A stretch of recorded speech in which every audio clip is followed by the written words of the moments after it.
Au nom de Dieu, le clément, le miséricordieux, Mesdames et Messieurs, chers invités, hôtes de cette 5e conférence annuelle internationale du Centre de recherche sur la législation et l'éthique islamique, nous avons le plaisir de vous accueillir en cette seconde journée notre conférence intitulée Vers une compréhension éthique du djihad et de la guerre juste. Nous avons parmi nous aujourd'hui plusieurs orateurs internationaux qui vont étudier avec nous 3 thèmes successifs, les conflits, l'éthique et la guerre juste. Vous avez la possibilité de suivre nos travaux dans 3 langues, le français, l'anglais et l'arabe en simultané. Le canal 1, c'est l'arabe, le 2, l'anglais et le 3, le français. Nous aspirons à un grand niveau d'interactivité lors de ces travaux, donc n'hésitez pas de nous suivre sur Facebook, YouTube et Google+. N'oubliez pas non plus d'utiliser le hashtag KL 2017. Vous avez aussi la possibilité de nous suivre en web diffusion directe, en arabe, en anglais et en français. Vous pouvez interagir à n'importe quel moment et poser vos questions en utilisant le hashtag KL 2017 et le compte Twitter. Nous avons prévu pour cela des modérateurs qui vont pouvoir recevoir et trier vos questions en temps réel.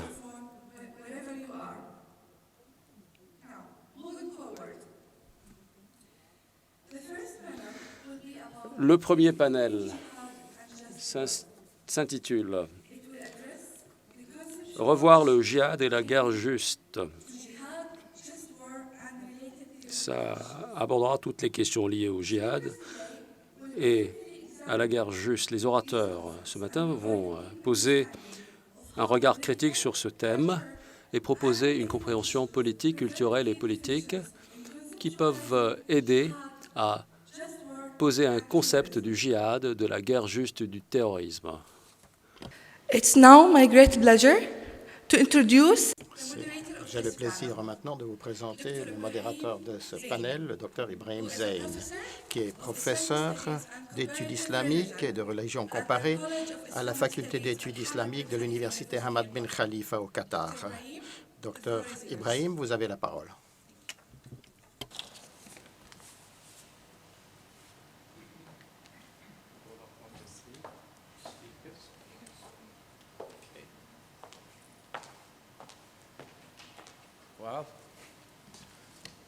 It means I'll be starting the session, isn't it? Je vais donc commencer cette session, n'est-ce pas? Je vais m'adresser aux divers auditeurs. Nous avons le docteur Mark Krehoff de Nouvelle-Zélande, premier orateur. Nous avons également le docteur Zakaria Sediki, qui voudrait bien nous rejoindre. Et nous avons le docteur Mu'taz Al-Khatib. Je ne le vois pas. Ah, il arrivera plus tard. Très bien. Alors, avant qu'il n'arrive, je vais néanmoins commencer par ce que nous devons commencer à l'heure et avec l'espoir, bien sûr, de terminer à l'heure également. Permettez-moi tout d'abord de dire la chose suivante. Je ne vais pas consacrer de temps à présenter nos orateurs. Ce que je vais faire, c'est me tenir à la tradition qui a été commencée hier soir, à savoir que si vous souhaitez en savoir davantage sur nos orateurs, eh bien, vous pouvez consulter les brochures que nous vous avons remises. Deuxièmement, il faut que je vous prie d'excuser le comité d'organisation. Il y a une erreur dans la biographie du docteur Sediki. Deuxième chose, et c'est important de dire cela au début,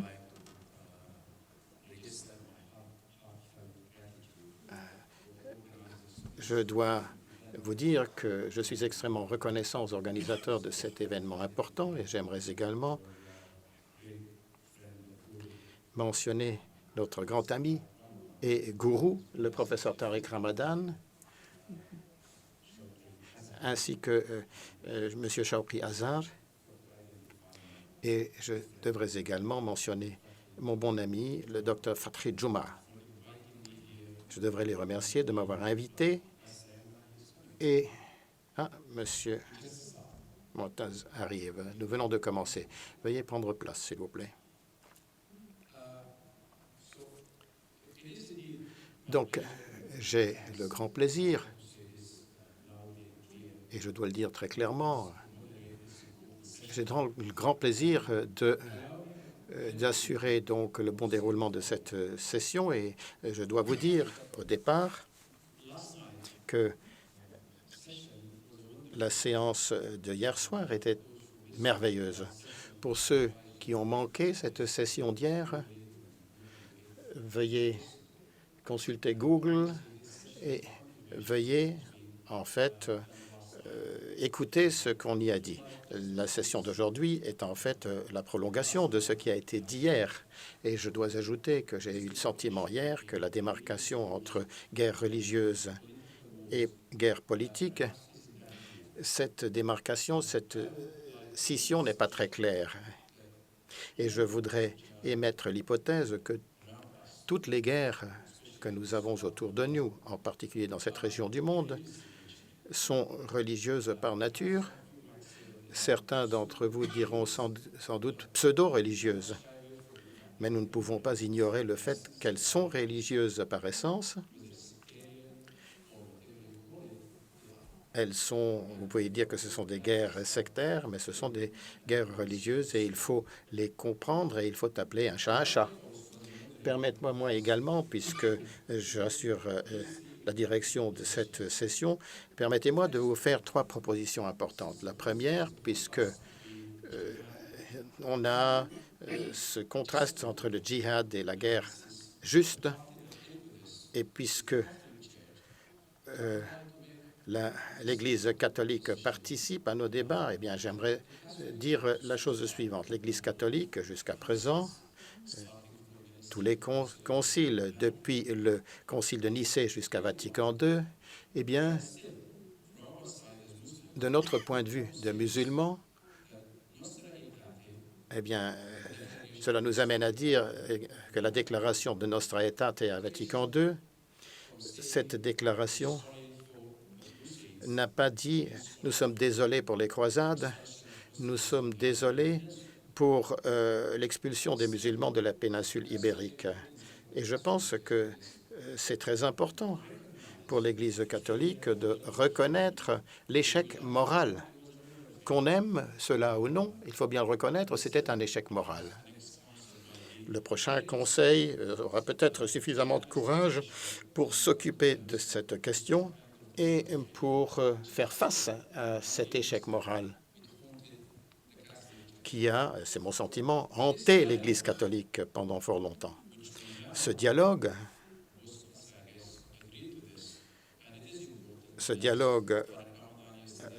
et c'est important, comme l'a dit Tariq Ramadan hier, ce dialogue concerne l'éducation. Le processus est un processus d'éducation à la paix. Et ce que l'on entend par dialogue, en fait, c'est une communication à double sens qui conduira à une éducation extrêmement fructueuse. Dans le même temps, il faut que je dise aussi que l'Église catholique doit se rendre compte de cela. L'Église catholique doit reconnaître son échec moral et y réfléchir. Je ne dis pas cela pour pointer qui que ce soit du doigt, non. Nous aussi, nous avons nos échecs moraux, des échecs de notre histoire. La deuxième chose, ou la deuxième proposition que j'aimerais vous soumettre, c'est que l'ordre international qui a été mis en place après la Deuxième Guerre mondiale, au plan des valeurs, n'était pas quelque chose dont il faudrait être fier, parce que l'organisation très importante qui est censée faire respecter la paix et l'ordre dans le monde n'est pas démocratique. Et je veux parler du Conseil de sécurité. Tant que le Conseil de sécurité a le droit de veto et tant que le Conseil de sécurité a ce système de caste dans son organisation, eh bien, il ne sera pas possible de maintenir la paix et la stabilité dans le monde. Il faut donc une réforme. Et cette réforme devrait abolir le droit de veto. Si vous voyez les échecs de cette organisation, s'agissant du problème de la Syrie, par exemple, et vous constatez que c'est dû au veto russe, au veto chinois.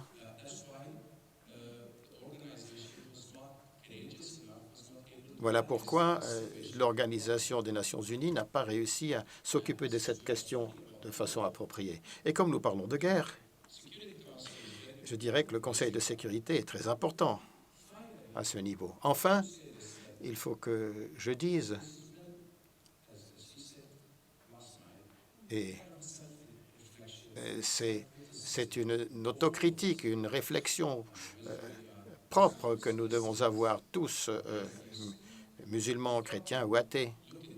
Il nous faut nous pencher sur cette question puisque nous partageons la même planète. Et je dirais que toute erreur morale, si elle n'a pas été traitée, si elle n'a pas été rectifiée, risque d'avoir des retombées négatives. Et pour nous occuper de questions morales, il faut que nous soyons autocritiques dans notre propre comportement. Et alors j'aimerais dire que peut-être que le contraste entre le djihad et la guerre juste n'est pas approprié. Sans doute du fait que quand on parle de djihad, comme on l'a fait hier soir, on parle d'un concept qui est ancré dans les sources religieuses musulmanes. Ces sources que sont la révélation. Peut-être qu'il peut y avoir méprise ou mauvaise compréhension, mais si l'on prend l'idée de juste guerre, on constate qu'il s'agit d'une interprétation théologique qui a vu le jour après les évangiles. Jésus, dans ses déclarations rappelées par les évangélistes,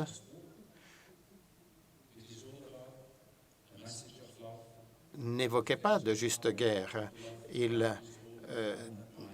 disait qu'il faut aimer. L'amour était le commandement, le premier commandement. Aime Dieu de tout ton cœur, de toute ton âme et de tout ton esprit. Alors, ce qui s'est passé par la suite n'est pas logique. Qu'est-ce que cela signe? Il ne peut pas y avoir de concept de juste guerre si on est vraiment chrétien et si l'on s'en tient aux enseignements de Jésus. Puisque c'est l'amour et l'énergie de l'amour dont il est question dans les évangiles qui nous permet de maintenir et de défendre la paix. Alors, ceci dit, il faut que je sois critique de ma propre tradition. Et je sais que nous, les musulmans, quand nous parlons de notre histoire, nous confondons toujours le djihad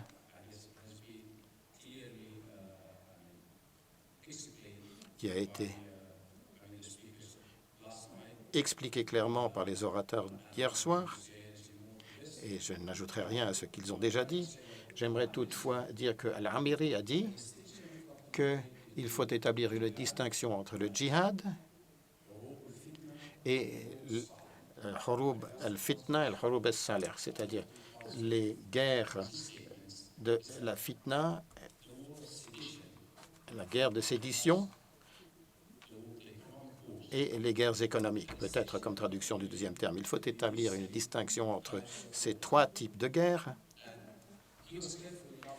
Et il a été assez prudent puisqu'il n'a pas défini le djihad comme étant une guerre.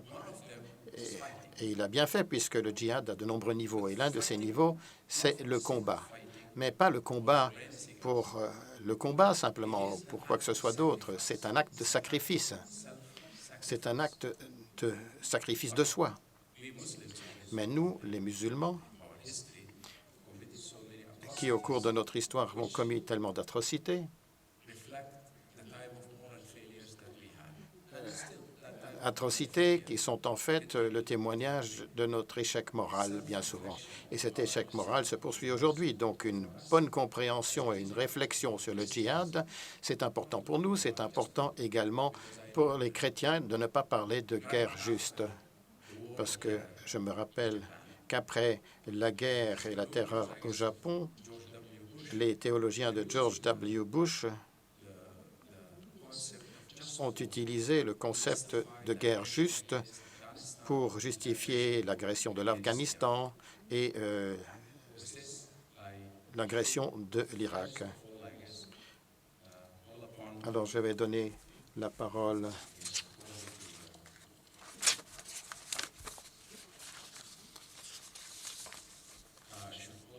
Je donne maintenant la parole à notre premier orateur, Dr. Colm McElf, Nouvelle-Zélande. Vous avez la parole.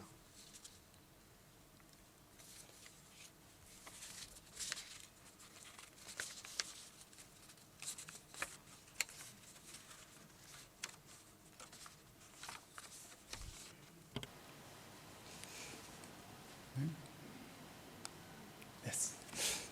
Good morning, everyone.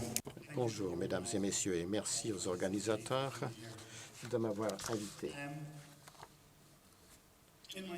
Dans mon document, je vais examiner la contribution potentielle de la religion à la limitation et à la compassion dans les conflits armés. J'essaie de voir comment la religion peut fournir une contribution. Je pense que nous vivons une période de grands changements en matière de guerre et nous avons besoin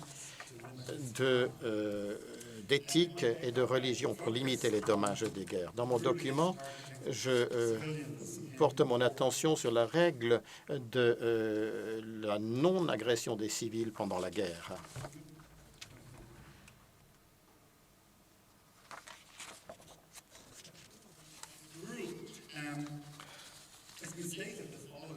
Alors, la règle en vigueur peut en fait être précisée comme suit. Il faut toujours distinguer les objectifs civils et les objectifs militaires. On ne peut attaquer que les objectifs militaires et jamais il ne faut attaquer des objets civils. Les civils et les objets civils ne peuvent pas être attaqués. Seul le personnel combattant et les objectifs militaires n'ont le droit d'être attaqués de façon légale en cas de conflit armé.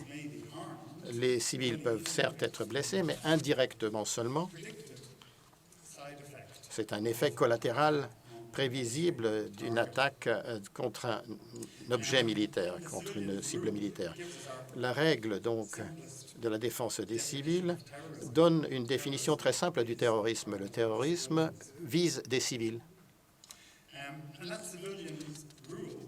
Cette règle qui concerne les civils, qui est bien ancrée dans le droit humanitaire international, a le soutien des spécialistes d'éthique religieuse.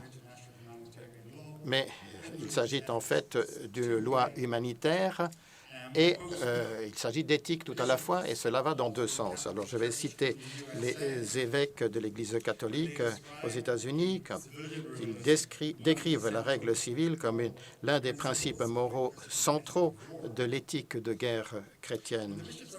Les évêques ont raison de dire que la règle est devenue l'un des principes moraux centraux de l'éthique de la guerre. Mais c'est une évolution récente. Il n'est pas possible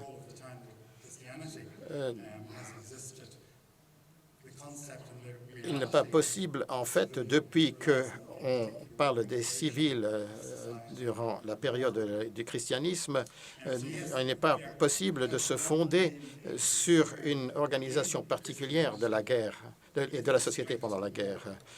Pendant très longtemps, cela a été une préoccupation des chrétiens, certes, qui souhaitaient limiter la guerre, mais ça ne s'est pas manifesté de façon claire. Et axer son attention sur les civils, on l'a fait après la guerre la Deuxième Guerre mondiale, après 1945. C'était une réaction au massacre délibéré de civils lors de la Deuxième Guerre mondiale. Il y a eu des massacres dus aux bombardements, aux attaques par le feu, par les sièges divers et par les bombes atomiques au Japon. Donc, bien souvent, essaie de limiter la guerre, eh bien, cela se fait après les horreurs d'une guerre. On a utilisé le gaz pendant la Première Guerre mondiale et en 1925, on était horrifiés par ce qui s'était passé. On a essayé d'interdire l'usage de gaz pendant la guerre mondiale. Les civils ont fait l'objet de la 4e Convention de Genève de 1949 et ils ont été en fait les bénéficiaires des tentatives d'après la Deuxième Guerre mondiale pour modérer les dangers et des conflits armés. La règle qui concerne les civils a donc été établie en tant que principe de droit et en tant que principe d'éthique religieuse. Et cela a été mis en place parce que cela permet en fait une application pendant la guerre, mais la guerre, comme nous le savons, c'est beaucoup de zones grises et il est très difficile de limiter les comportements des uns ou des autres. La règle des civils faisait une distinction très claire au niveau des concepts et en pratique entre les soldats et les civils à notre époque de l'histoire. Mais cette distinction conceptuelle et pratique très nette entre les soldats et les civils est en déclin à l'heure actuelle. Il y a beaucoup de modifications sociales, culturelles, technologiques, militaires qui mettent en cause le concept de civil et les efforts pratiques pour les protéger. On peut regrouper cela sous 3 intitulés. Il y a eu une expansion du concept de guerre, un affaiblissement de la distinction entre la guerre et la paix. Il y a eu une militarisation de la politique étrangère. Et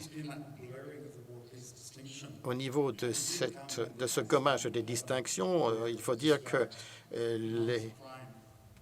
les attaques du 11 septembre ont été décrites non pas comme un crime, mais comme une guerre. Et la réaction, c'était une guerre plutôt qu'une enquête pénale essayant de poursuivre les coupables et de les appréhender.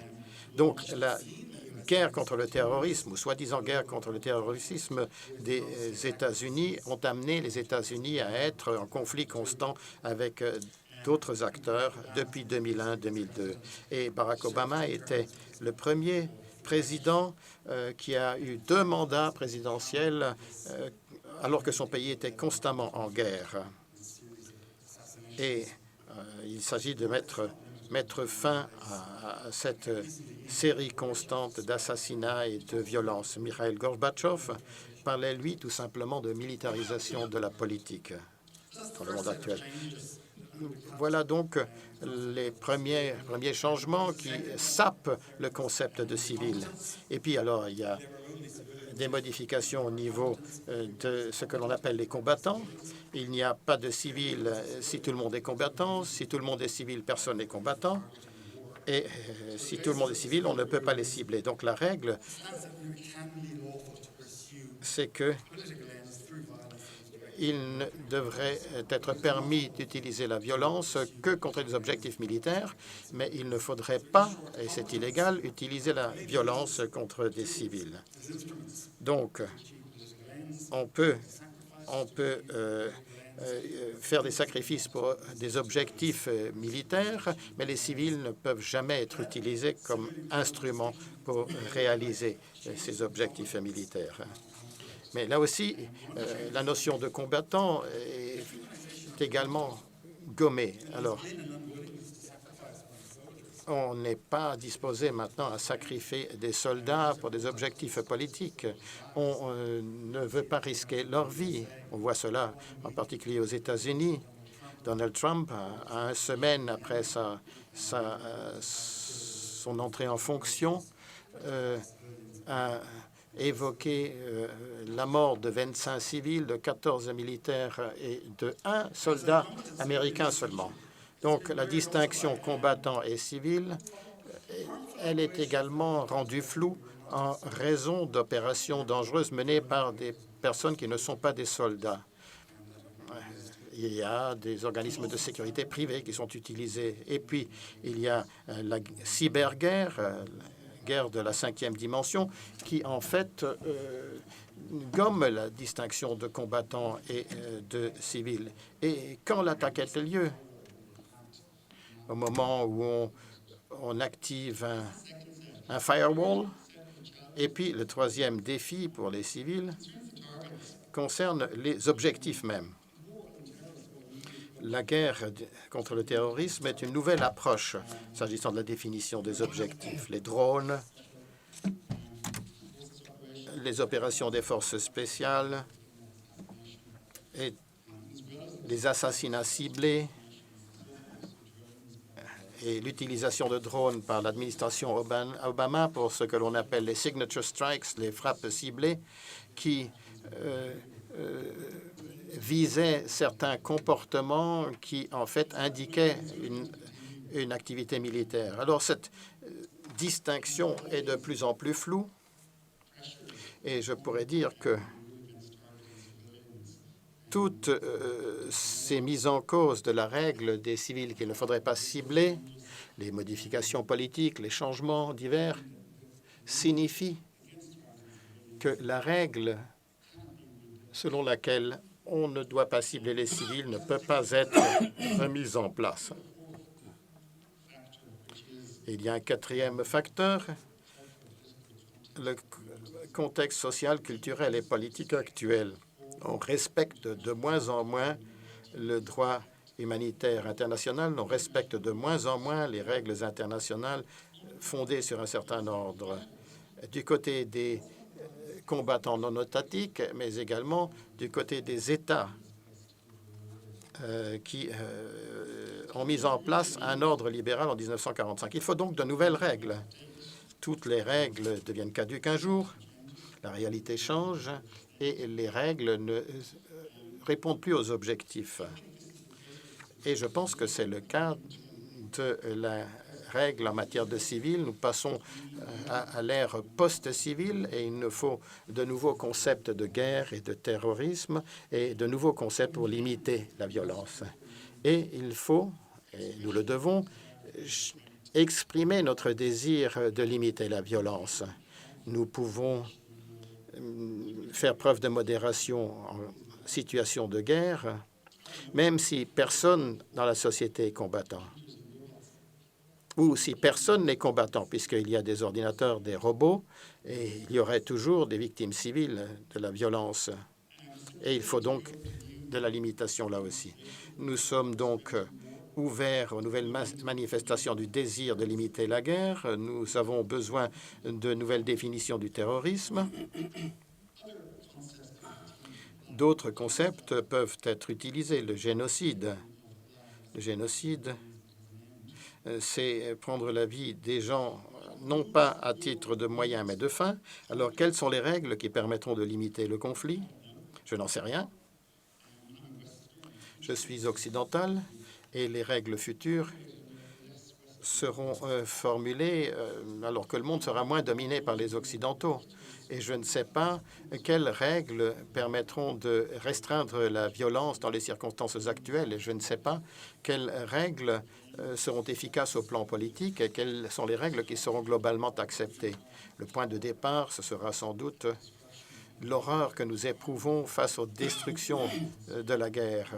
Par exemple, en Syrie, les dommages occasionnés par les frappes par des drones et les assassinats ciblés, tout cela nous amène à souhaiter une limitation, à souhaiter limiter les dommages. Alors, comment arriverons-nous à établir de nouvelles règles? Alors, nous essaierons de mettre en place des coalitions pour faire accepter les nouvelles règles. Je pense qu'il faut argumenter au plan politique et il faut argumenter en essayant de voir quel est le pas suivant que l'on peut faire et pas en se plaçant simplement dans le cadre général. En 1925, Non, Hugo Grotius parlait, pardon, en 1625 d'une communauté de diversité dans une société pluraliste. À l'époque où il écrivait, donc en 1625, il y avait des guerres de religion en Europe. Alors, les tentatives de réformer l'Église chrétienne, l'Église catholique, avaient échoué. L'Église s'est scindée et les guerres étaient des guerres interchrétiennes. Grotius voulait limiter la violence. Il était motivé par sa foi chrétienne, mais il savait que les arguments fondés sur la foi ne fonctionnaient pas, puisque la division religieuse était la raison même du caractère tellement destructif de la guerre à l'époque. Les sociétés européennes sont devenues des sociétés diversifiées, des sociétés dans lesquelles s'expriment des foi différentes, les catholiques et les protestants à l'époque. Donc Grotius n'abordait pas la religion dans son argumentation. Il disait qu'il fallait épargner les femmes, les enfants, qu'il fallait épargner les édifices religieux, édifier les gens qui cultivaient la terre. Il a utilisé tous les arguments possibles et il a évoqué la justice, le bénéfice qu'il y a à ne pas tuer à large échelle, l'avantage d'éviter que les soldats ne fassent des choses horribles, mais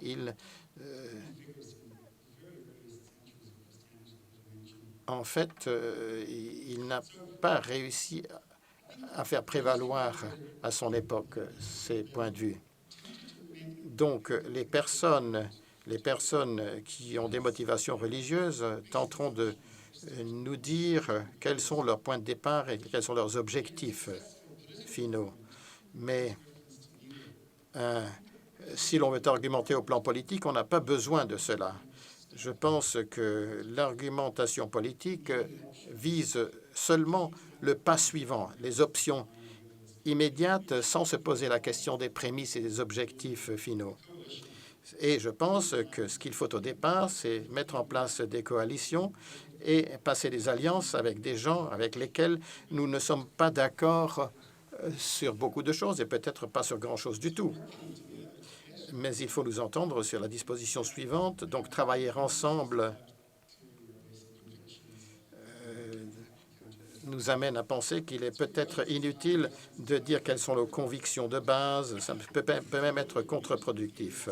La communauté globale est une communauté pluraliste et elle le restera. Toutefois, il y a de la place pour une voie politique et religieuse. Il y a également une place pour les motivations religieuses silencieuses et pour les voies purement politiques. Les religions nous motiveront notre action politique s'agissant de rechercher des moyens de restreindre la violence. Mais bien souvent, notre contribution au débat se fait au mieux au plan politique.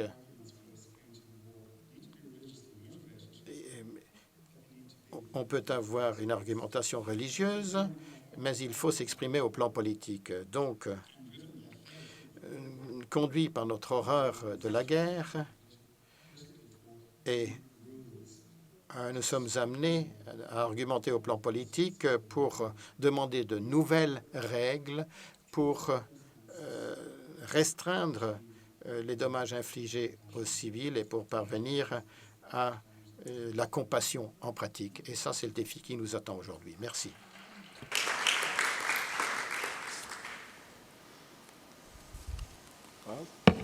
Thank you very much. Yeah. Merci beaucoup. Merci de cette présentation très détaillée. Nous appelons Monsieur Zakaria Seddiqui pour nous faire sa présentation. 20 minutes, s'il vous plaît. Bismillahirrahman. Au nom de Dieu, le clément, le miséricordieux, toutes les louanges sont à Dieu. Prière et salutation de Dieu soit sur le prophète Mohammed.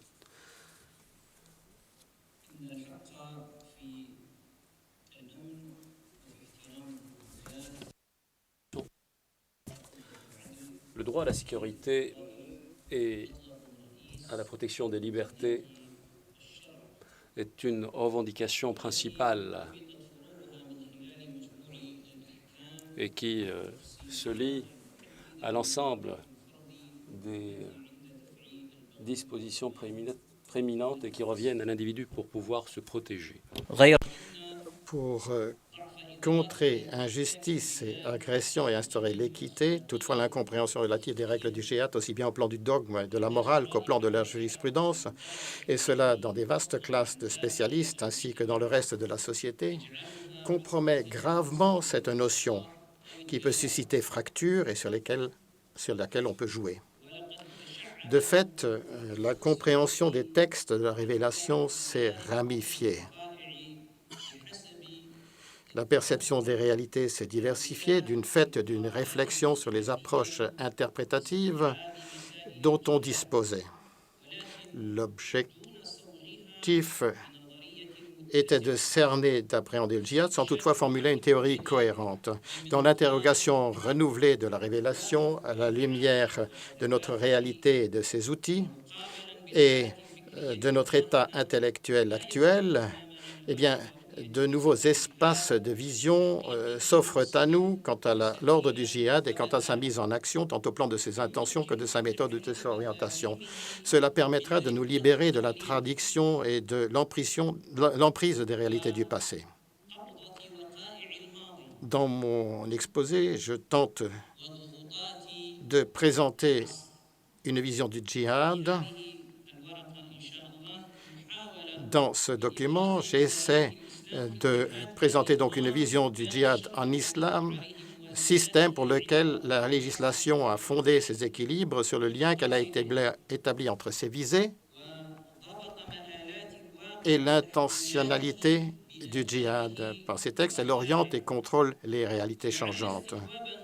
Interroger les textes de la révélation dans le Coran et dans la Sunna reconnue, interroger les méthodes d'interprétation et les manières de faire parvenir les découvertes à ceux qui sont investis du djihad.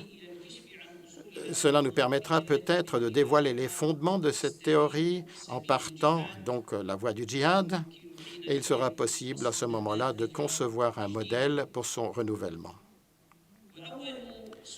La première question qui se pose à celui qui veut découvrir ce que pourrait être la théorie du djihad, c'est celle du texte lui-même. La question, c'est une question notionnelle. Est-ce que le djihad mis en pratique est le reflet exact de ces définitions théoriques? Il est absolument clair que l'ensemble de ceux qui ont défini le djihad dans le passé et à l'heure actuelle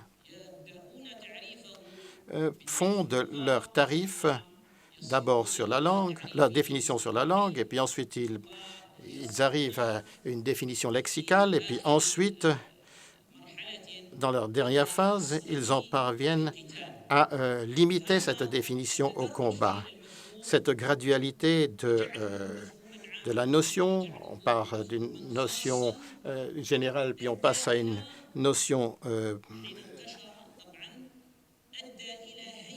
limitée, cela conduit à la domination de l'utilisation lexicale du droit spécifique, qui est le combat et qui a dominé sur la notion générale de djihad. Et en fait, on a éliminé la notion de djihad telle qu'elle figure dans le Coran et dans la Sunna de façon plus générale. Et le combat a occupé la première place dans la mentalité et dans l'esprit du musulman.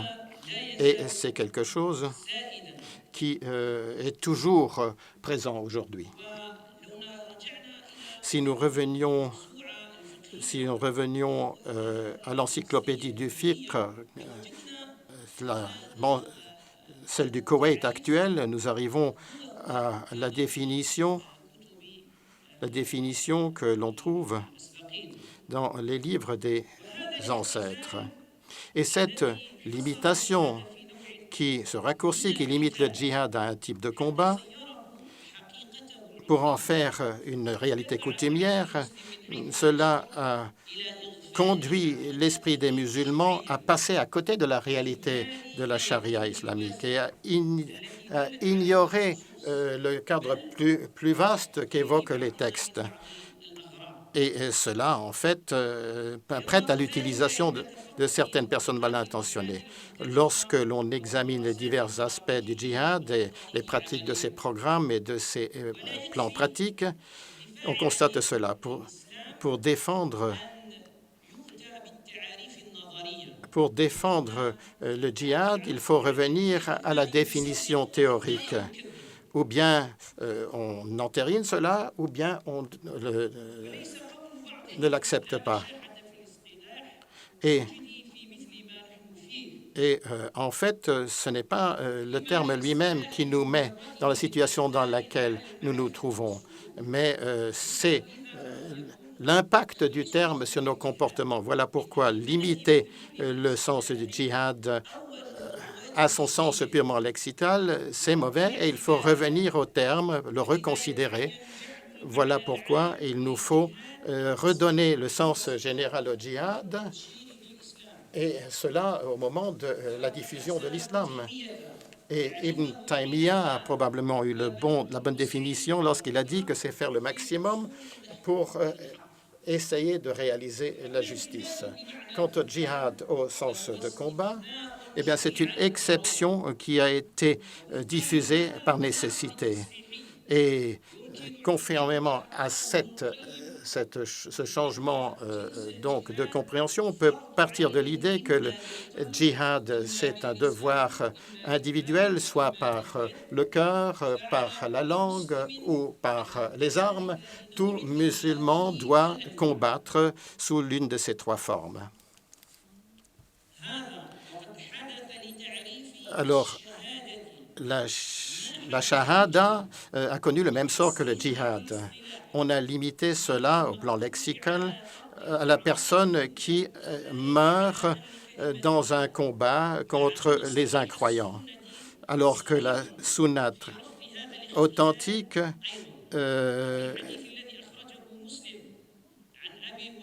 Muslim dit par exemple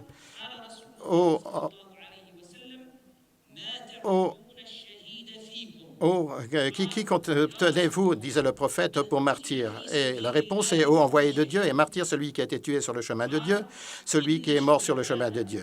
Le prophète a dit, alors à ce moment-là, peu nombreux sont donc les martyrs de ma nation. Mais il corrige, il faut que cela soit bien ancré dans votre esprit. Alors, le prophète a dit à ce moment-là, donc les martyrs de ma nation sont très peu nombreux. Et alors, on lui a dit, mais qui sont les martyrs, ô envoyé de Dieu? Il répondit, martyr est quiconque a été tué sur le chemin de Dieu et mort sur le chemin de Dieu. Celui qui est mort de la peste est martyr également. Ceux qui est mort dans le ventre de sa mère est mort également. Ibn Maksam ajoute, j'atteste sur ton père que dans son hadith, il a dit également, et celui qui est mort noyé est martyr. Certains oulémas ont établi une compilation des raisons de la shahada, et certains en ont évoqué 50, d'autres, Hafiz al-Suyuti, al-Shawkani, al-Khumari et d'autres ont établi des compilations. Le Bukhari, dans l'un des chapitres du livre du djihad de sa compilation, reprenant un hadith cité par Malik, qui citait Jabir ben Atiq, a dit que le prophète, que la prière et la paix de Dieu soit sur lui, rendant visite à Abdallah bin Thabit, reprend la question « Qui donc considérez-vous martyr parmi nous ?» Et il a répondu « Celui qui est tué sur le chemin de Dieu. » Et en plus, on peut dire qu'on peut comprendre de ce hadith et des hadiths similaires qu'il y a divers types de shahada, de martyrs.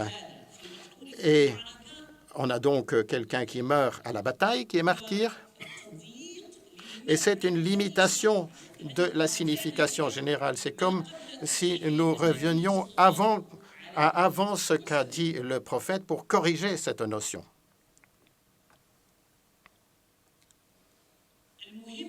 Ce qui est important, c'est d'établir un lien entre la notion de jahid et la notion de djihad. Il faut se rendre compte que les deux ont été réduits à leur sens lexical limité, étroit, alors qu'au départ, ces deux mots avaient un sens plus large et beaucoup plus vaste.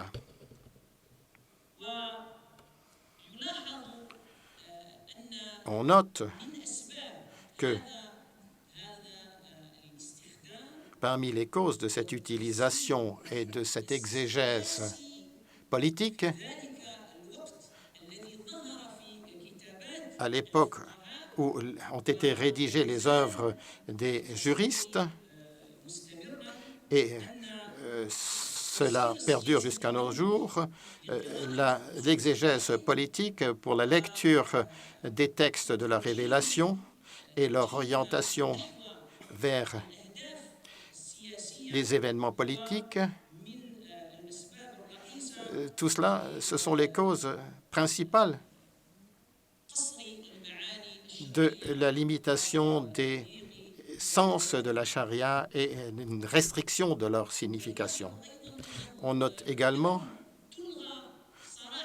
que ces notions n'ont pas été éliminées de façon claire, puisque on continue à les mentionner. Mais si nous revenons à la réalité, si nous voyons la traduction de ces termes dans des programmes pratiques, les programmes appliqués par des individus, des groupes ou des États, eh bien, nous constatons qu'il y a eu déviation.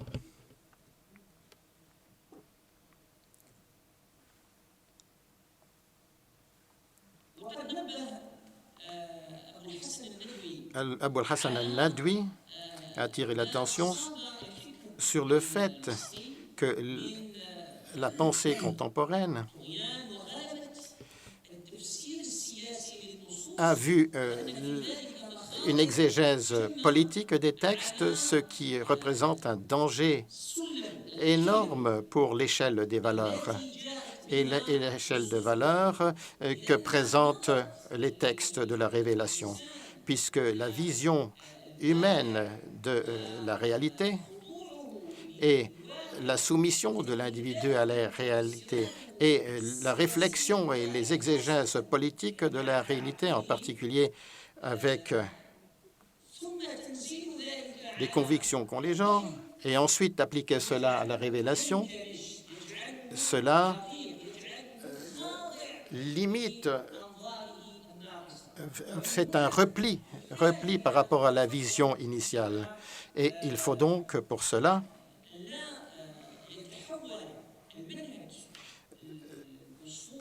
ne pas changer la méthodologie initiale de la lecture des textes, donc les fondements du droit, le fondement juridique, etc.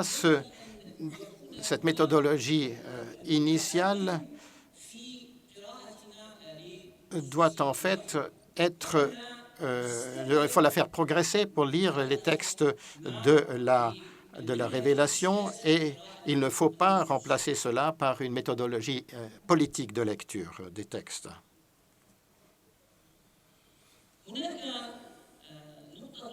Il y a un autre point, à savoir l'interaction des termes du djihad avec la réalité. Depuis la révélation des versets du djihad.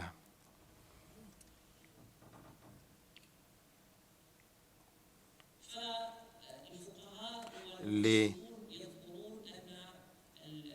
exégètes, les juristes rappellent que les versets ont commencé par l'interdiction du combat. Par la suite, la révélation a évolué et elle en est arrivée à déclarer ce que l'on appelle le qital al-talab. Et c'était en fait le combat pour défendre quelque chose. Et en fait, c'était une réaction, comme on le sait fort bien. Cette vision qui a fait avancer la réflexion juridique et qui a fait demander de combat pour certains objectifs, a amené à évoquer la théorie de l'abrogation. Cette théorie de l'abrogation, nous devons l'examiner à la lumière du Coran et de l'abolition de certains versets. En fait, le public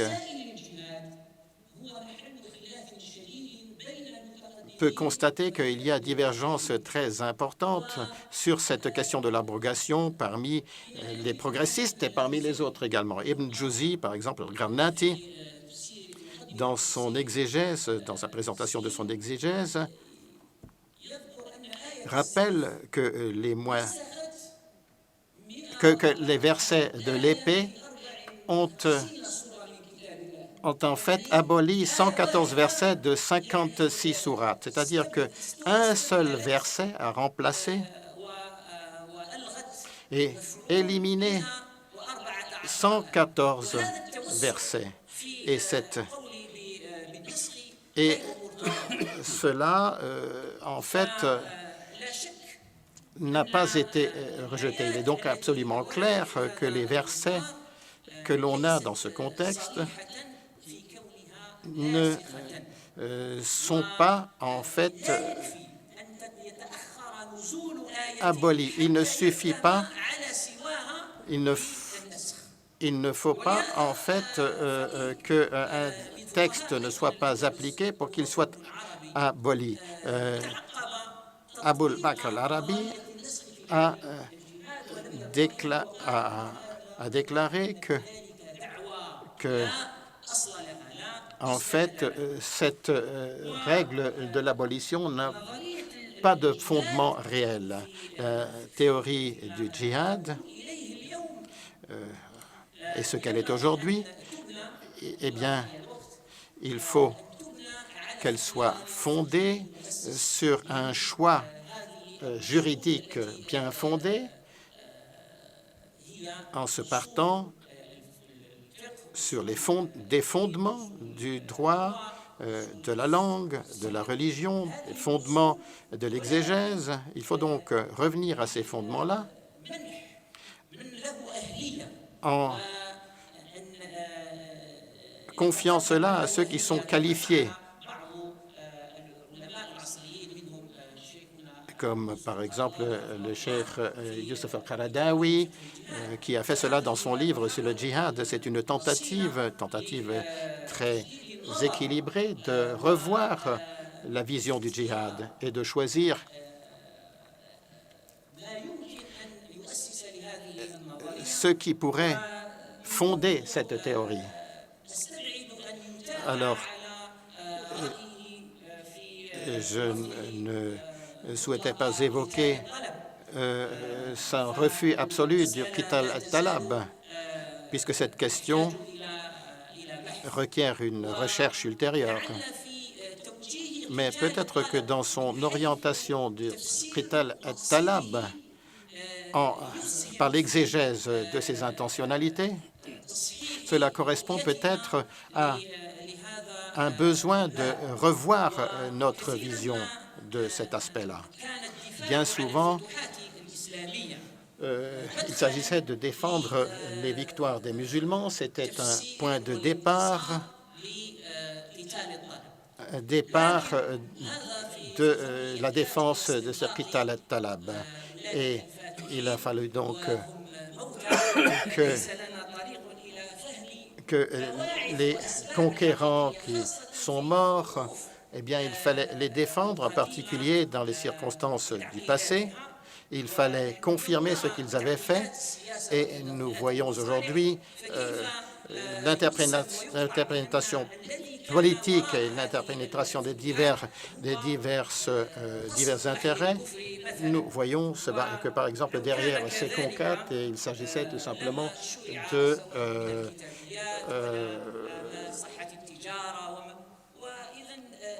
Et évidemment, sans cela, nous n'aurions pas pu émettre des règles en matière, par exemple, de mariage à des non-musulmans ou de non-musulmanes et en termes aussi de contrats passés avec des non-musulmans. Donc c'est pour cela qu'il faut aussi accepter qu'il y ait lieu de revoir cette notion, à savoir celle de l'explication du qital at-talab, le combat pour une conquête ou pour un avantage. Et évidemment, il y a une jurisprudence différenciée s'agissant de ce djihad. Je vais terminer. Donc, il y a un djihad qui concerne les individus et un djihad qui concerne les États. Et là, c'est le point d'entrée principal qui va nous permettre de renouveler la théorie du djihad et relier le djihad au combat uniquement lorsqu'il s'agit d'une prérogative de l'État. Quant aux individus, c'est une question différente. Laisser la prérogative du djihad aux individus, c'est un chemin très périlleux et c'est très clair parce qu'en fin de compte, le djihad a été édicté justement pour d'abord la défense, mais surtout pour réaliser la justice et imposer la paix, construire la paix. La paix, pour exister, a besoin d'une force d'imposition. Donc quand on parle de qital at-talab, le combat pour un avantage ou pour une conquête, c'est le moyen qui est utilisé pour pouvoir imposer une alliance, comme l'alliance de Fodul pré-islamique que le prophète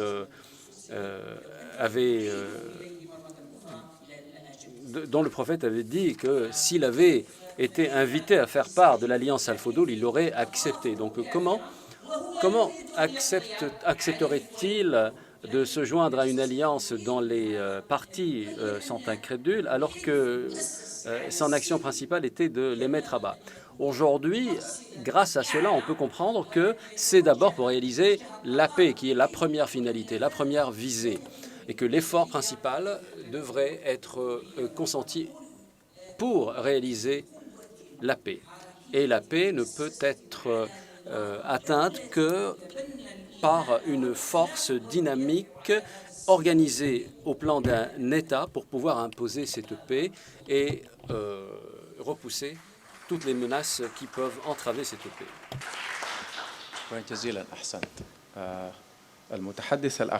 Merci. Dernière intervention de la part de M. Mortaz Al-Khatib.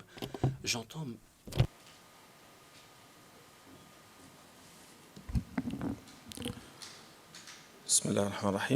Au nom de Dieu, le clément, le miséricordieux, louange à Dieu et salutations sur ses messagers. Dans mon intervention, je vais tenter, en ce temps court qui m'est imparti, aborder la question de la compréhension de cette impasse à laquelle on est confronté aujourd'hui, celle de la compréhension du djihad. Je vais essayer de proposer une lecture interne des raisons qui ont amené à cette impasse aujourd'hui. Évidemment, ceci ne peut être pris en dissociation avec les autres contextes dont on a parlé hier, les contextes politiques internationaux. Mais je vais vous proposer une lecture interne. Ça va se faire sur 4 thèmes principaux. Tout d'abord, je vais parler du concept du djihad et de la guerre, et ensuite le djihad dans le patrimoine islamique. Et le troisième volet concerne l'évolution de la compréhension du djihad et son développement. Et quatrièmement, le djihad et l'impasse de l'État-nation. Alors, pour le premier volet, le djihad et la guerre, nous savons que le concept proposé par le Coran du djihad permet plusieurs acceptions possibles. Et donc ici, l'on peut se limiter à 3 de ces acceptions. D'abord, c'est lutter contre l'ennemi. Le Coran, dans plusieurs versets, parle de la lutte obligatoire contre l'ennemi visible. Et lutter contre l'ennemi peut se faire sur plusieurs plans. Lutter par la force, par l'argent, par la langue ou par le cœur. L'autre acception présente dans le Coran concerne la lutte et l'effort contre le mal, contre Satan. Le Coran en parle à plusieurs instances et nous dit que le but principal, c'est de lutter contre ses désirs et ses instincts et contre les situations équivoques. La troisième acception du djihad, c'est la lutte contre soi. Comment cela se fait? Se fait par l'apprentissage des enseignements de la religion et par leur mise en pratique. Alors ici, dans mon dernier livre intitulé Al-Unf al-Mustabah, j'ai proposé cette différence qui existe entre les deux concepts, la guerre et le djihad. Le problème, c'est que d'aucuns confondent les deux notions. La notion de la guerre est régie par les intérêts, alors que le djihad va encore plus loin parce qu'il est régi par les principes moraux. Le djihad est encadré par les principes de la révélation. Ça concerne 3 principes fondamentaux. D'abord, l'obligation de respecter ses engagements, l'obligation de respecter l'humanité et aussi l'obligation de se lier au licite et que la guerre n'autorise aucun engagement vers l'illicite. Donc la guerre, c'est un concept qui fait face au djihad, mais ne peut lui être égal. Donc la guerre n'est pas le djihad et le djihad n'est pas la guerre. Certains jurisconsultes hanafites en ont parlé déjà. Ibn al-Humam en a parlé. Il a dit que la finalité du djihad, c'est de faire disparaître la corruption de la terre. Donc ici, il ne fait pas allusion à une acception religieuse pure. Et pour le deuxième axe, à savoir le djihad dans l'héritage et le patrimoine musulman, le djihad joue un rôle très important dans notre histoire. Les jurisconsultes, tout au long de notre histoire, ont essayé de mettre en catégorie les différents types de djihad. Certains jurisconsultes l'ont considéré comme étant une branche scientifique entière. Il a été défini comme étant, par exemple, les moyens d'organisation de la guerre, les moyens d'organisation des troupes, etc., et des armes. Et pour ce qui est de ce volet qui concerne la guerre, le combat, les techniques et tactiques de guerre, eh bien, c'est ce qu'on appelle l'héritage militaire musulman. Et évidemment, il y a plusieurs branches qui découlent de cet héritage. Il y a évidemment les milices, les différentes conquêtes, les razzias, les différentes catégories de troupes militaires, les terminologies militaires, les grades, etc. Et on peut trouver à peu près 7000 intitulés différents dans notre patrimoine concernant justement ces différentes catégories. Donc 7000 livres, 7000 références littéraires ont été posées pour parler du concept militaire du djihad. Donc quand on parle du djihad, on parle d'un concept qui se situe à l'intérieur d'autres concepts. Donc on ne peut parler de système que lorsqu'il y a une interaction entre les différentes acceptions. Dès le deuxième siècle de l'Hégire, on a commencé justement de mettre ces catégories en place. Le premier à en avoir parlé, c'était Abdullah ibn al-Mubarak, qui est décédé en 181 de l'Hégire. Et ensuite, dans l'ère contemporaine, je vais parler directement de l'ère contemporaine pour aller vite. Certains en ont parlé en parlant par al-Mawdoudi, Thomas Al-Baouna, votre grand-père, M. Ramadan, et aussi Saïd Qutb, que Dieu les agrée tous. Mais à la deuxième moitié des années 70, les groupuscules prêchant la violence ont commencé aussi à poser leur vision du djihad. Al-Farid al-Ra'iba, ce livre de Faraj, a été un point d'inflexion. Il existe évidemment de grandes différences entre les références classiques et les contemporaines. Les classiques étaient purement fondés sur des bases jurisprudentielles scientifiques. Elles étaient soit liées à leur école de pensée ou comparatives, tandis que les contemporaines étaient plutôt empreintes d'idéologie. Et pour le troisième axe, savoir les nouveaux niveaux de conscience par rapport au djihad et ses manifestations, les 2 premiers siècles de l'Hégire ont vu une différenciation des positions par rapport au djihad et par rapport à cette obligation. Alors, j'ai dénombré 4 positions différentes des oulémas des 2 premiers siècles. Les premiers ont dit qu'il s'agissait d'une sunna. D'autres estimaient que le djihad était une obligation individuelle et d'autres pensaient que c'était une obligation qui devait être acquittée au moins une fois dans une vie. Et les derniers ont dit qu'il s'agissait d'une obligation collective. Et pour la majorité, il s'agit apparemment d'une obligation collective, fard kifaya. Pourquoi je vous parle de cette différence entre les écoles de pensée? C'est à bon escient que je le fais. Je dis cela pour vous dire que dès les premières années de l'islam, cette différence nous confirme que les régimes de gouvernement ont eu une véritable influence sur la perception du djihad dès les Omeyyades. Et donc, le djihad est passé d'un devoir individuel à un devoir collectif, est passé aussi d'un devoir d'adoration à un devoir social ou sociétal. Mais je dis cela aussi pour expliquer que le passage du devoir individuel au devoir collectif nous confirme que la façon de voir la guerre a aussi évolué par rapport au temps et par rapport au régime. Et aujourd'hui, comme on dit que le djihad est devenu un devoir collectif, c'est dire que c'est à l'État que revient la prérogative de déclarer le djihad.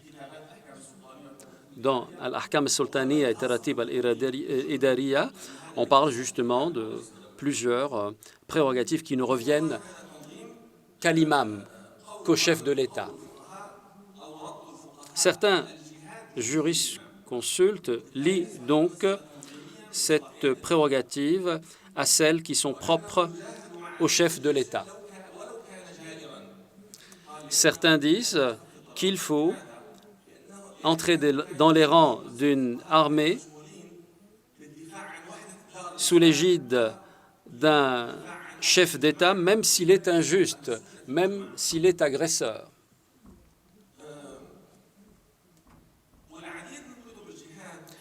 Les différentes références écrites sur le djihad avaient été posées à destination des émirs et des sultans ou avaient été posées sur demande de sultans. Donc le sultan commandait un livre sur le djihad. Ces références, parfois, étaient-elles posées justement de façon volontaire par le jurisconsulte dans le cadre d'une guerre en cours. Et évidemment, les jurisconsultes, lorsqu'ils posaient ce type d'écrit, considéraient que leur action était elle-même considérée comme un djihad, ne pouvant pas porter les armes. Ceci a continué jusqu'au Xe siècle de l'Hégire. C'est une réalité historique qui a pâti de plusieurs écueils. D'abord, le djihad ne pouvait être livré qu'à des ennemis de l'extérieur. Et ensuite, le djihad était intrinsèquement lié à la relation, au rapport qu'on a avec le régime. C'est-à-dire qu'il fallait être vassal d'un régime et lui prêter main forte dans sa lutte contre une agression venant de l'extérieur. Cela veut dire que le djihad ne peut être considéré quand il s'agit d'une agression venant de l'intérieur.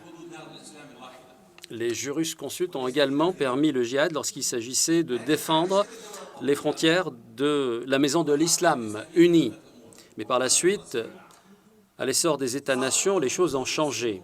Al-Mawdoudi, Saïd Qutb ont proposé donc une nouvelle conception du djihad et le proposent comme étant partie intégrante de l'islam. Al-Mawdoudi et Saïd Qutb disent que le djihad est une idée de sédition, une idée putschiste pour pouvoir changer le monde et faire prévaloir la voie de la vérité et de la paix. Malheureusement, les groupuscules djihadistes ont transposé ces idées pour les intégrer dans le concept même de l'État-nation et ont commencé à faire face aux régimes locaux à la lumière de cette même réflexion apportée par Al-Mawdoudi et Saïd Qutb. Et donc, aujourd'hui, ces groupuscules proposent que le djihad est redevenu un devoir individuel comme c'est le cas de la prière. Donc, si le djihad avait pour finalité de défendre l'islam au départ de notre histoire, aujourd'hui, on nous propose un concept qui soit un devoir individuel comme celui de la prière. Ces groupuscules nous proposent un concept de djihad qui serait utilisé aussi à l'intérieur même de la maison de l'islam et pour combattre ce qu'ils appellent comme étant des renégats, murtaddin. Il est aussi proposé comme étant un moyen de faire face à l'État lui-même.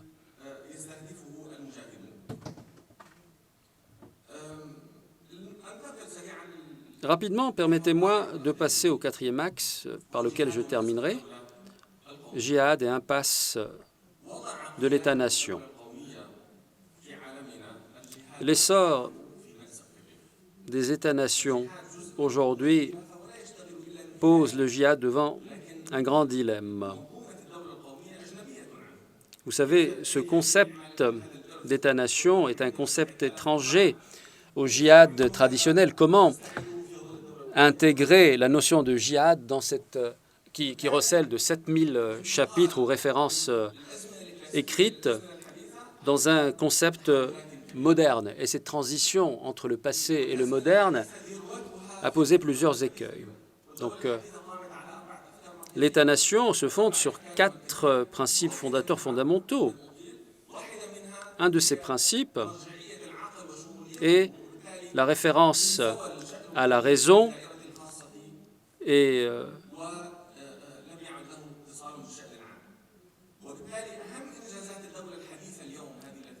la primauté de l'État de droit.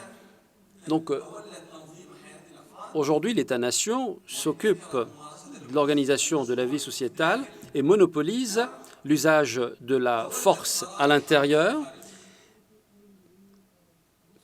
Et l'État-nation est aussi, ou a aussi la seule prérogative en matière de livraison de combat à l'extérieur. Ce que l'État-nation considère comme étant un intérêt vital ou central pourrait constituer une cause d'usage de la force. Et aujourd'hui, évidemment, les actions des États dépendent des interactions internationales. Et la logique qui prévaut, c'est la logique de la force et de la souveraineté. Et c'est à chaque fois un contrôle de la violence et de ses différentes couches. C'est justement les fondements même de l'État moderne. Mais en face de cela, il reste encore des régimes despotiques qui régissent le monde musulman après la chute du califat.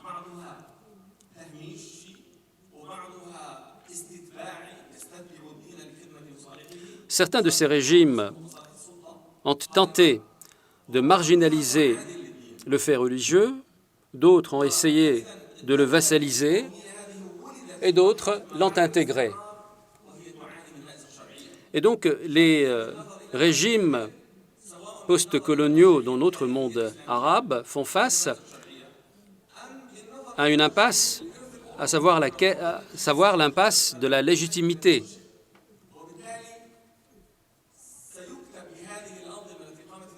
Et du coup, ce problème de légitimité a fait que ces régimes ont dû faire face à une succession d'oppositions, et parfois des oppositions armées, des oppositions par le terrorisme parfois. Et aujourd'hui, il apparaît clair que la violence de l'État arabe a bénéficié de soutiens internationaux. Au cours des 5-6 dernières années, on a vu que la violence perpétrée par Al-Assad, par Sisi, par d'autres États de la région est une violence qui est soutenue par la communauté internationale.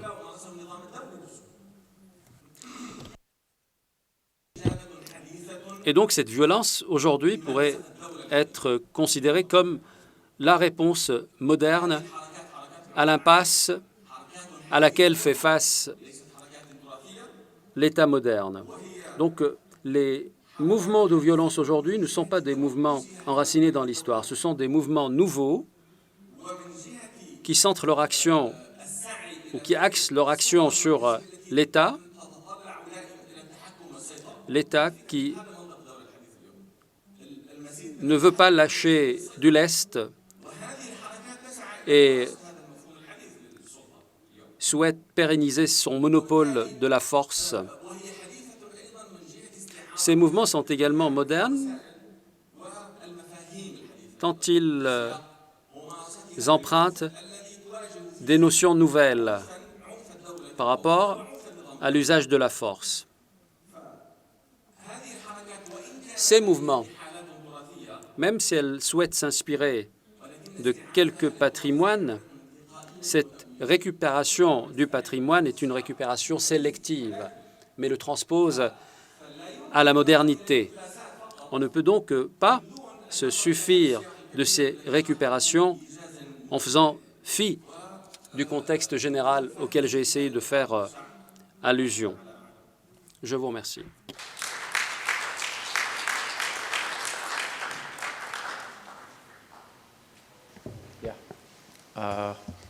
Well, that was nice. Well done.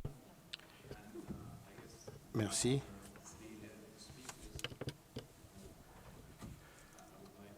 Merci aux orateurs. Je voudrais maintenant vous donner la parole au public. Nous avons pratiquement 45 minutes. J'aimerais vous encourager à poser des questions plutôt que de faire de longs commentaires. Et la deuxième chose que j'aimerais dire, c'est la suivante. Nous avons entendu des exposés extrêmement intéressants des trois orateurs, du Dr. Colin Metcalfe, qui nous a présenté une analyse juridique et politique de la situation actuelle, et il nous a présenté également le droit humanitaire international. Il a évoqué la juste guerre. Le docteur Zakaria Sadiki a attiré l'attention sur le djihad et sa définition. Il a évoqué le djihad, il a évoqué le martyr en se fondant sur des sources islamiques, et il a expliqué leur évolution. Et ensuite, j'aimerais vous dire que si vous voulez vraiment savoir, s'agissant du dernier orateur, il s'agit de lire son livre « La guerre permise, la violence permise à l'Unf al-Mustabah. Je pense que c'est l'un des livres les plus importants qui a été écrit récemment sur ce thème. Je donne maintenant la parole au public pour des questions.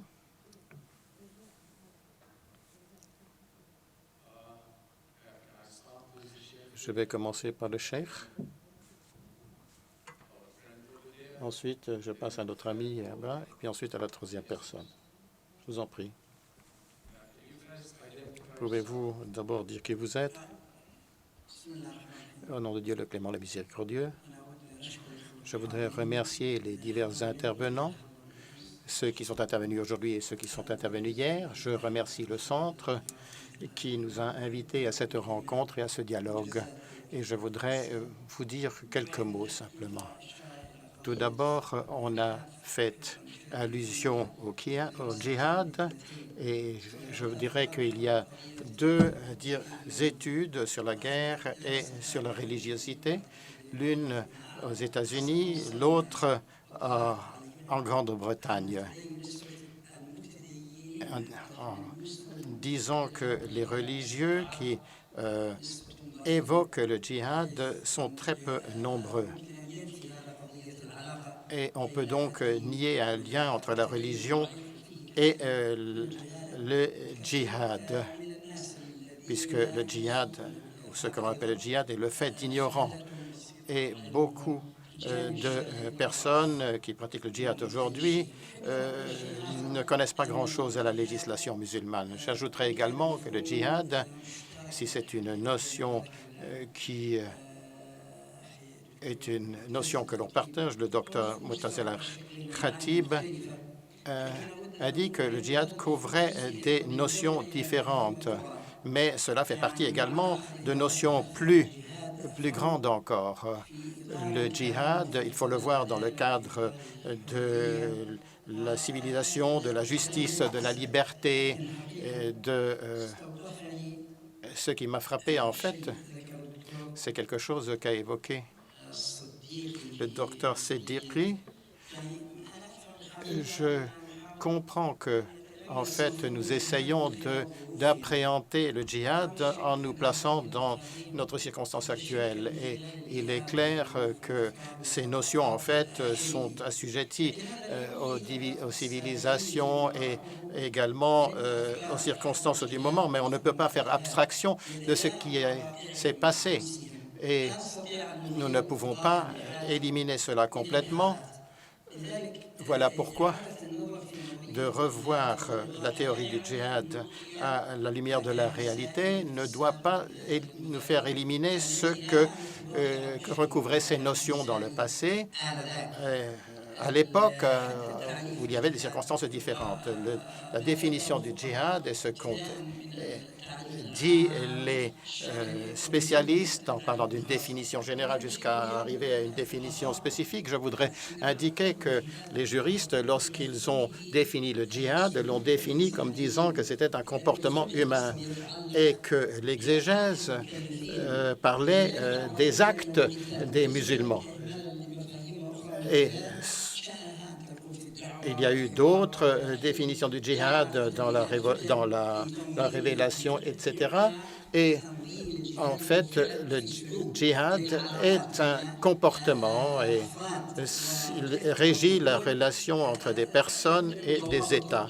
Il faut donc des règles qui s'imposent à ces comportements. Le docteur Khalid Makréog a dit qu'en fait, à l'heure actuelle, on n'insiste plus sur les valeurs anciennes et malheureusement, on ne limite plus la guerre. Et alors, il y a de plus en plus en Occident, ce sont les intérêts qui dominent, qui prédominent et qui gouvernent les règles de la guerre, alors que les règles de chevalerie, les règles de fidélité, les règles de clémence, tout cela n'a plus grande valeur. Nous constatons que l'on tue les gens, que l'on détruit des gens, et on ne sait pas exactement comment l'on réfléchit et quelle est la logique sous-jacente à tout cela. Merci. Yes, please. Bismillah. Au nom de Dieu le clément, le miséricordieux, tout d'abord je voudrais remercier le Centre d'avoir choisi ce sujet hautement sensible comme sujet principal lors de sa conférence annuelle internationale. Évidemment, il faut admettre que les chercheurs, que les spécialistes aujourd'hui craignent de s'attaquer à ce type de sujet. J'en fais partie d'ailleurs, parfois par crainte des gouvernants, par crainte des politiques, mais aussi par crainte des groupuscules terroristes. Évidemment, de notre côté, nous appelons le centre à revoir la notion du djihad qui a été détournée par des groupuscules dont on ne connaît pas l'origine, dont on ne connaît pas les soutiens et qui perpètrent des barbaries qui ne font rien d'autre que de repousser les gens. À nous aujourd'hui de filtrer et de nettoyer ce nouveau concept imposé par ces groupuscules, car cela entrave la diffusion de l'islam. Et c'est d'ailleurs une des principales causes de l'islamophobie que l'on connaît aujourd'hui.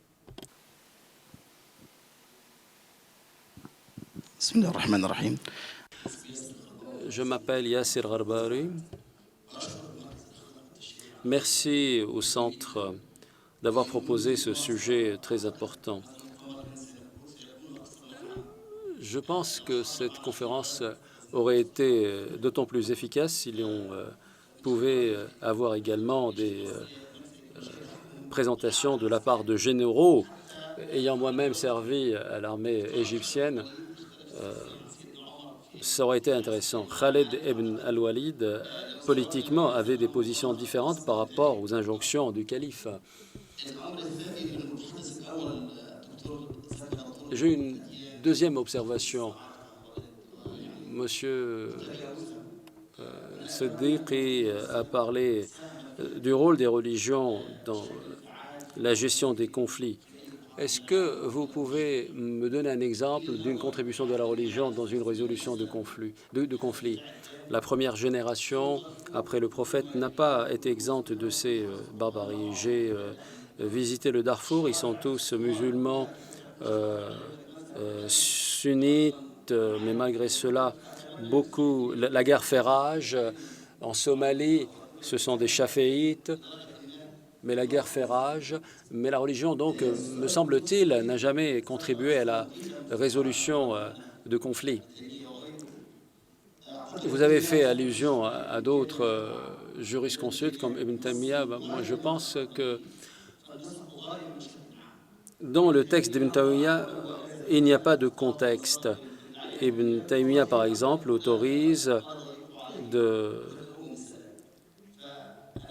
souhaiter bonne fête aux Coptes et aux gens d'autres religions dans leurs fêtes religieuses, alors que d'autres exégètes qui sont moins de la ligne dure limitent cela. Donc, il y a à prendre et à donner dans les références textuelles d'Ibn Taymiyyah également.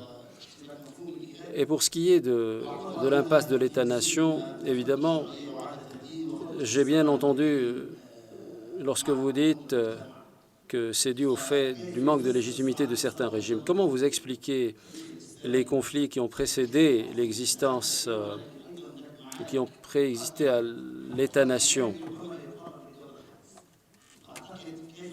Des guerres avaient été menées et qui étaient encore plus barbares et beaucoup plus avec beaucoup plus d'effusion de sang que ce qu'on a vu aujourd'hui dans le cadre des États-nations. Comment peut-on donc expliquer ces luttes intestines qui étaient la cause de guerres? Voilà, le premier tour de questions est terminé, je pense. J'aimerais maintenant donner à nos orateurs la possibilité de réagir. Je vais donner la parole au premier orateur.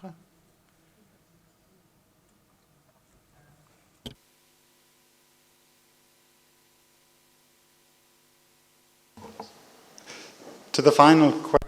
Alors, la dernière question sur des exemples dans lesquels la religion a limité que l'on verse du sang. Il est difficile de donner des exemples très clairs.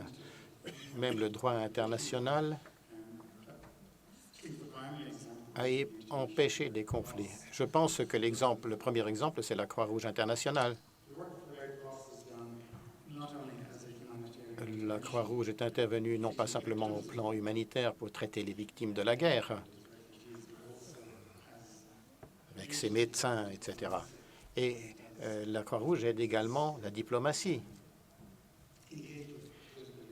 puisqu'elle a des contacts avec les leaders politiques les plus éminents pour essayer d'empêcher des conflits, de prévenir des conflits.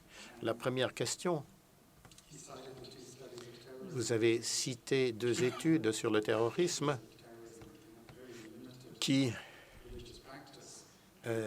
stipulent que les auteurs du djihad à l'heure actuelle ne sont pas vraiment des religieux. Nous avons eu, dans le temps, la libération nationale. Dans les années 70, nous avons eu de la violence en Europe, violence qui était le fait de groupes gauchistes ou marxistes. Je pense qu'une grande partie de la violence nationale était le fait de personnes qui connaissaient très peu l'histoire des diverses nations. Il y avait de la violence de gauche et qui était le fait de personnes qui comprenaient très mal le marxisme. Donc, rien en politique ne se fait pour une seule raison. Les raisons sont toujours multiples et il s'agit de les comprendre pour appréhender la réalité. Deuxième question, l'éthique morale et la religion. On les exclut, dites-vous, et il faut les inclure dans le débat politique.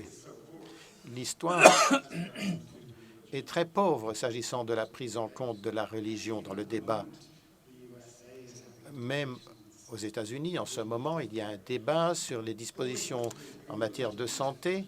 Tout ce qu'il faudrait, c'est introduire la religion dans le débat pour dire qu'on l'on approuve tel ou tel parti ou que l'on n'approuve pas tel ou tel parti pour bloquer tout le débat. Alors, comment pourrions-nous inclure la religion dans tout cela?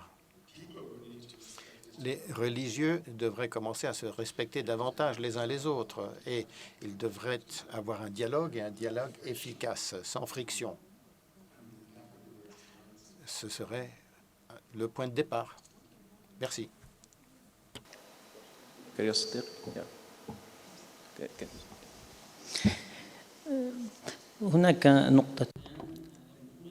Alors, il y a 2 façons de répondre à cette question. D'abord, il faut commencer par la définition du djihad. Prenons la prière, par exemple. La réalité légale de ce vocable est celle qui est présente dans les esprits de tous les musulmans. C'est un ensemble de paroles et de gestes. Ça commence par Allahu Akbar et ça se termine par Assalamu alaikum. Même si la prière peut revêtir d'autres exceptions, l'invocation, le dua est aussi une forme de prière. Idem pour le pèlerinage. À présent, s'agissant du vocable djihad, les choses n'interviennent pas de la même façon. Le djihad en tant que réalité légale a été supplanté par une réalité terminologique coutumière. Et c'est malheureux. Ce n'est pas que l'on refuse l'utilisation de ce vocable pour qualifier un fait de guerre. Non, parce qu'il y a des références qui confirment cette utilisation, cet usage. Mais ce qu'il faut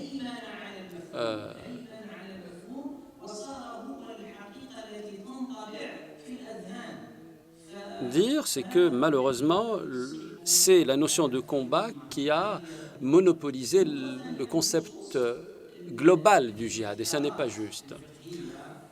Deuxièmement, par rapport au choix jurisprudentiel, lorsque j'ai parlé d'Ibn al-Qaymi, d'Ibn Taymiyyah et al-Jawziyya, je n'ai pas voulu parler de toute leur production. Je voulais juste dire que dans ce qu'ont produit ces références éminentes, il existe des aspects qui peuvent servir à la diffusion de l'islam. Et justement, en faisant ce type de sélection, ça va nous permettre de poser une nouvelle conception. On ne peut pas accepter de fond en comble tout l'acquis, mais on ne peut pas non plus le rejeter en totalité. Notre devoir aujourd'hui, c'est de proposer à notre communauté quelque chose comme eux l'avaient fait avant nous et nous servir de leur effort tout en sélectionnant ce qui peut nous servir en cette époque. L'imam al-Akhmi, un malikite, avait écrit un livre intitulé At-Tabsira, une référence principale dans l'école de pensée malikite, et a beaucoup utilisé le terme sélectionné. Et il a versé dans des champs de sélection d'autres références légales le précédent.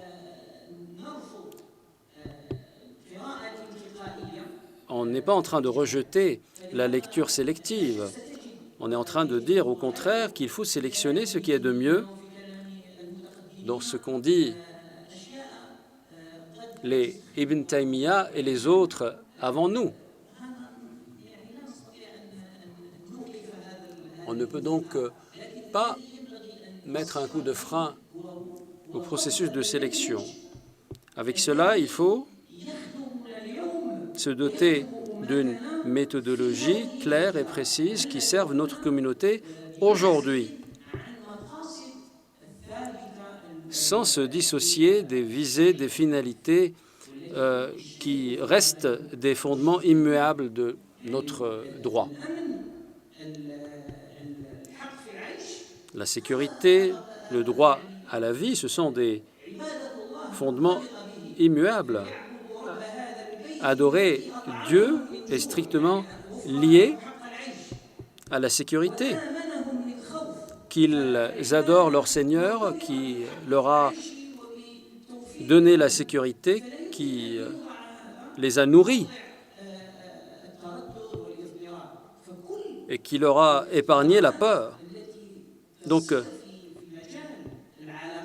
tous les choix et toutes les options qui peuvent permettre une interaction avec l'autre devraient permettre d'adorer Dieu.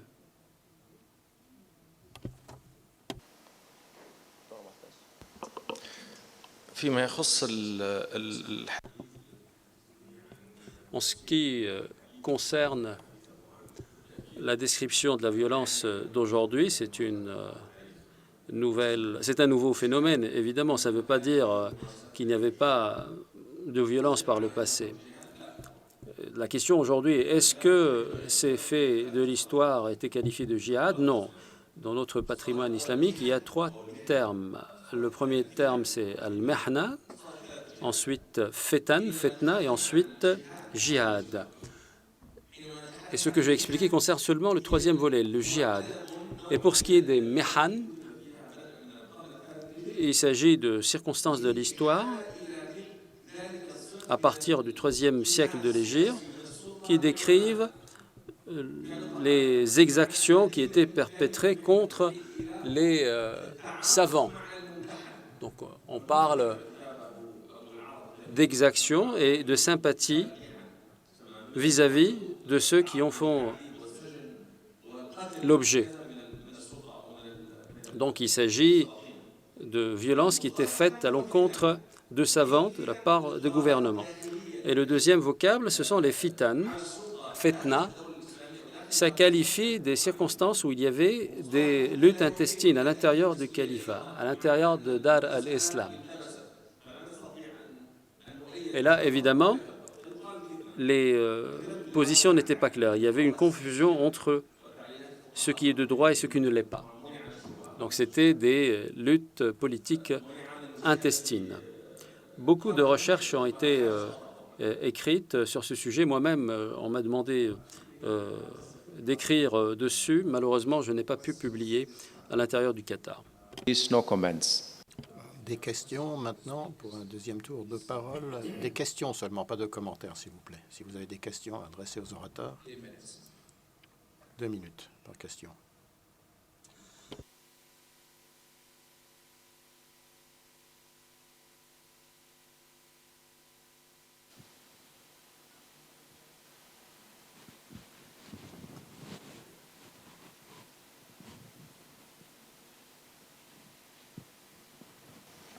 I think I would have a question to J'ai une question adressée aux organisateurs. Notre participant tout à l'heure, l'un des intervenants a dit « Mais pourquoi n'avez-vous pas demandé à des généraux de participer à ce dialogue, puisque par profession, ce sont eux qui exercent la violence contre nous. Nous sommes ici tout seuls. Ils ne sont pas là, les généraux. Alors, c'est une question que j'adresse aux organisateurs. N'aurait-il pas mieux valu qu'ils soient invités? J'aimerais que les organisateurs me disent ce qu'ils en pensent.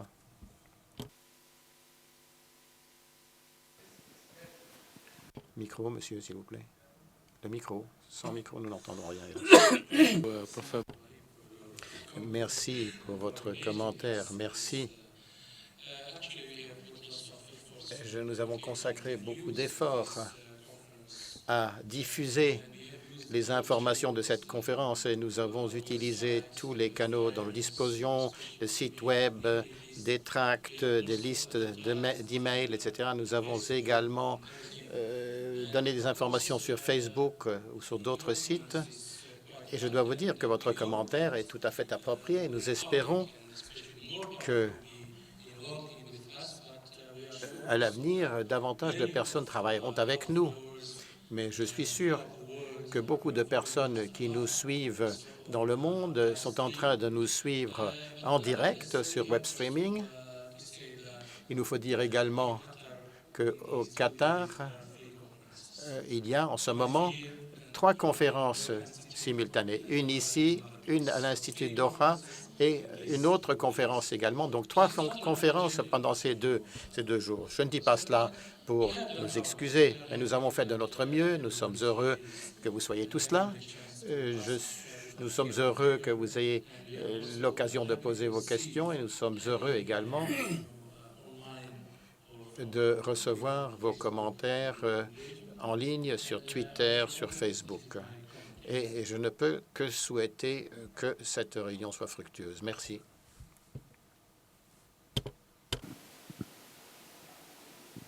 yeah, please.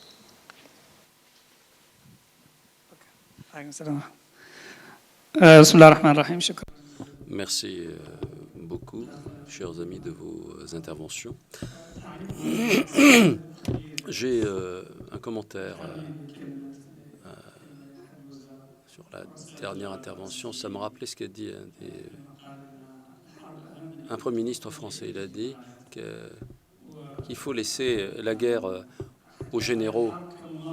La guerre est trop importante pour qu'on la laisse aux généraux. Et en fait, la guerre est une pratique. Ce n'est pas de la théorie morale. Et en fait, je dois dire que nous ne regrettons pas l'absence des généraux ici. Sauf le respect que je dois à notre ami. Les généraux, nos généraux, malheureusement, ces jours-ci en particulier, ne sont pas qualifiés au plan moral ou intellectuel pour intervenir sur toutes ces questions. et ils ne sont même pas qualifiés pour mener la guerre, indépendamment de toute théorie morale. Alors, ceci dit, je pense qu'il faut laisser la parole à ceux qui peuvent se prononcer sur la morale. Ce sont eux qui sont les mieux à même de nous donner des informations. Merci pour cette clarification. J'ai le sentiment toutefois que s'il faut que nous ayons un dialogue, il vaudrait mieux que participent à ce dialogue ceux dont la guerre est la profession. Il est clair que nous sommes les victimes de la guerre, mais si l'on fait porter le dialogue sur la valeur, sur les valeurs, sur l'éthique en matière de guerre et de paix, en leur absence, eh bien, on a un dialogue à sens unique seulement, un dialogue tronqué, et ce n'est pas très utile. Je pense que la question qui a été posée sur la présence des généraux est tout à fait correcte, et je ne peux qu'espérer que la prochaine fois, lors de la prochaine session, nous évoquerons la guerre et le djihad et, en leur présence, ne serait-ce que pour les éduquer. Je pense que la plupart des choses que vous avez dites à leur sujet sont correctes, mais nous n'avons pas pu, et c'est malheureux, les faire participer à notre dialogue qui est important.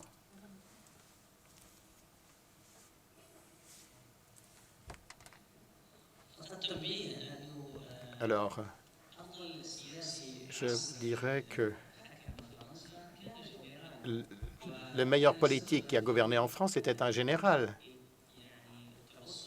Et c'est lui qui a permis que l'on arrive à un accord avec la colonie de l'époque, l'Algérie, qui a obtenu son indépendance. Et c'était De Gaulle qui a fait cela.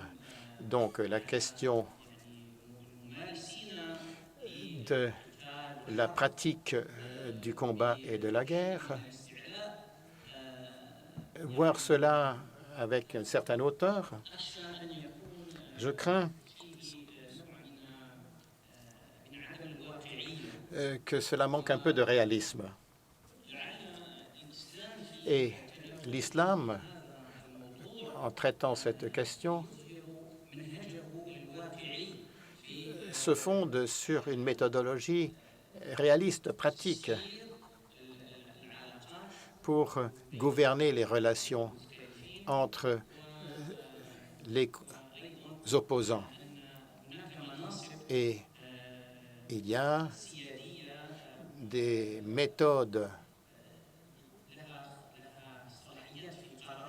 qui s'appliquent pour des décisions spécifiques et on ne peut pas donner aux civils, ce qu'on appelle les civils aujourd'hui, le droit absolu de prendre les décisions. Il faut respecter les domaines des spécialisations et il y a la spécificité militaire qu'on ne peut pas ignorer. Dans notre vision des choses, nous ne pouvons pas faire comme si les militaires n'avaient aucun rôle à jouer dans tout cela, alors que ce sont eux qui, en fait, sacrifient leur vie avant tous les autres. Il faut donc un équilibre au niveau de la vision entre ce qui est civil et ce qui est militaire, et il faut se pencher davantage sur cela, et il ne faut pas qu'un discours médiatique antimilitaire prévale, ce qui risquerait de détériorer davantage la situation dans les pays arabes et cela risquerait en fait d'aggraver la scission entre les diverses composantes des pays.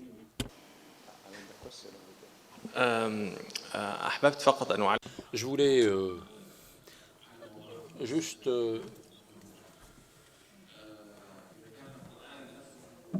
fournir un commentaire sur ma citation d'Ibn Taymiyyah. Évidemment, si le Coran a été mal interprété, il a été interprété par nous et par d'autres.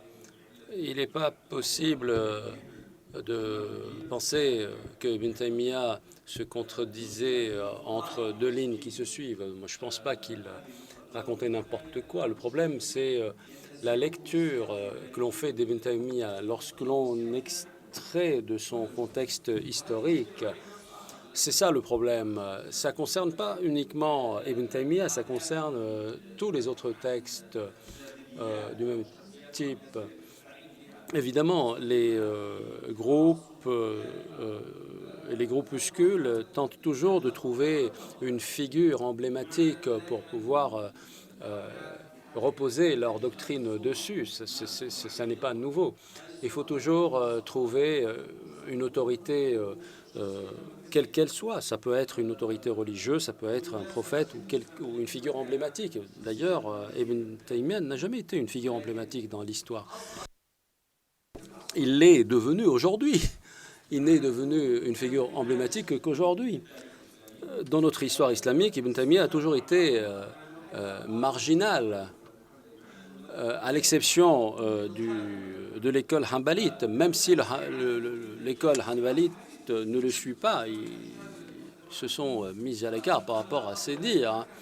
Donc, Ibn Taymiyyah n'est devenu central, n'est devenu emblématique qu'aujourd'hui. La même chose vaut pour Ash-Shatibi. Ash-Shatibi n'était pas une figure emblématique de l'histoire, n'a jamais été une autorité centrale, n'a pas eu beaucoup d'influence sur l'histoire, mais il a été récupéré aujourd'hui pour répondre aux impératifs modernes. Donc, la récupération de ce type de figure porte un sens. Comment c'est récupéré, pourquoi c'est récupéré et dans quel contexte c'est récupéré. Merci. Merci. Je pense que nous devons conclure cette partie de notre conférence. Je vous remercie tous. Je remercie tous ceux qui sont intervenus, qui ont participé au débat. Et je voudrais dire à nos orateurs qu'ils ont fait un excellent travail. J'aimerais conclure ici et j'aimerais donner le micro à la dame de l'autre côté de la salle.